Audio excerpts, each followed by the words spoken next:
সমস্ত ইবাদতের মধ্যে আল্লাহ তাআলা জিকিরকে সবচেয়ে সহজ ইবাদত বানাইছেন। নামাজ পড়তে অনেক কিছু লাগে, অনেক কিছু জানা দরকার আছে না নাই? রোজা রাখতে গেলেও অনেক কিছু লাগে, অনেক কষ্ট করতে হয় না, খেয়ে থাকতে হয়। যাকাত দিতে গেলেও তো আরো অনেক টাকা পয়সা খরচ হয়। হজ করতে গেলে তো আরো বেশি কষ্ট। আল হাজ্জু আল হাজ্জু, হাদিসে পয়গম্বর বলেছেন হজ মানেই হলো কষ্ট, কিন্তু জিকির হলো একেবারে সোজা ইবাদত। আল্লাহ তাআলা বলেন, বান্দা জবানটা একটু নাড়াইবা, মনে মনে নাড়াইবা, তোমার আমলনামার মধ্যে আমি আল্লাহ তাআলা সওয়াব লিখে দিব। সুবহানাল্লাহ। পয়গম্বর আরবি সাল্লাল্লাহু আলাইহি ওয়াসাল্লাম বলেন, যে বান্দা জিকির করতে করতে জবানকে তাজা রাখবে, তার জবানটাকে সব সময় সতেজ রাখবে জিকির করার মাধ্যমে, ওই বান্দা আল্লাহ তাআলার তৈরি জান্নাতে হাসতে হাসতে চলে যাবে, তার কোনো টেনশন থাকবে না। সুবহানাল্লাহ। দেখেন, নামাজ পড়তেও আমাদের অনেক সূরা করা শিখতে হয়, শিখতে হয় না? যে কোনো ইবাদত করতে গেলে আগে শিখতে হয়, অনেক ইলমের প্রয়োজন হয়, কিন্তু আল্লাহ তাআলা জিকিরকে এতটাই সহজ করেছেন। আরবি হরফ যে 29টি আছে, এই 29টি হরফের মধ্যে কিছু কিছু হরফ আছে অনেক কঠিন, আছে না? আইন, এটা অনেকে উচ্চারণই করতে পারে না। হা উচ্চারণ করতে পারে না, কষ্ট হয়। বদ উচ্চারণ করতে কষ্ট হয়। কিন্তু আল্লাহ তাআলা কতটা দয়াশীল, কতটা রহমতশীল আমাদের প্রতি।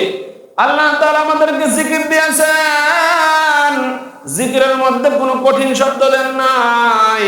সবচাইতে সহজ সহজ যে সমস্ত শব্দগুলো আছে, একজন মূর্খ বান্দা যে নাকি কিছুই জানে না, সেও জিকিরটাকে শুদ্ধ উচ্চারণে পড়তে পারবে, এমন সহজ সহজ শব্দ দিয়ে সাজাইছেন। সুবহানাল্লাহ। আপনি তাকায় দেখবেন, লা ইলাহা ইল্লাল্লাহ, এর মধ্যে কোনো কঠিন শব্দ নাই। কথা ঠিক না ঠিক? লা ইলাহা ইল্লাল্লাহ, এখানে হা নাই, আইন নাই, জাল নাই, আছে? কফ নাই, কঠিন কোনো শব্দ নাই, সহজ শব্দ দিয়ে জিকিরকে আল্লাহ তাআলা সাজাইছে।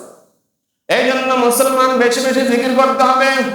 পয়গম্বর বলেছেন, মান সাব্বাহা বাদা সালাতিন মাকতুবাতিন সালাসান ওয়া সালাসিন, যে বান্দা নাকি ফরজ নামাজের পরে 33 বার সুবহানাল্লাহ পড়বে, ওয়া হামিদাল্লাহ সালাতান ওয়া সালাতিন, 33 বার আলহামদুলিল্লাহ পড়বে, ওয়া কাব্বারাল্লাহ আরবা'আন ওয়া সালাসিন, 34 বার আল্লাহু আকবার বলবে। পয়গম্বর বলেন, হুত্তাত আনহু খাতায়াহু ওয়া ইন কানা মিসলা যাবাদিল বাহর। সুবহানাল্লাহ। পয়গম্বর বলেন, এরকম 33 বার সুবহানাল্লাহ, 33 বার আলহামদুলিল্লাহ, 34 বার আল্লাহু আকবার যে বান্দা ফরজ নামাজের পরে পড়বে, পয়গম্বর বলেন, তার গুনাহ খাতা যদি সমুদ্রের ফেনা পরিমাণ হয়, যিনি ক্ষমা করে দিবেন তিনি কে?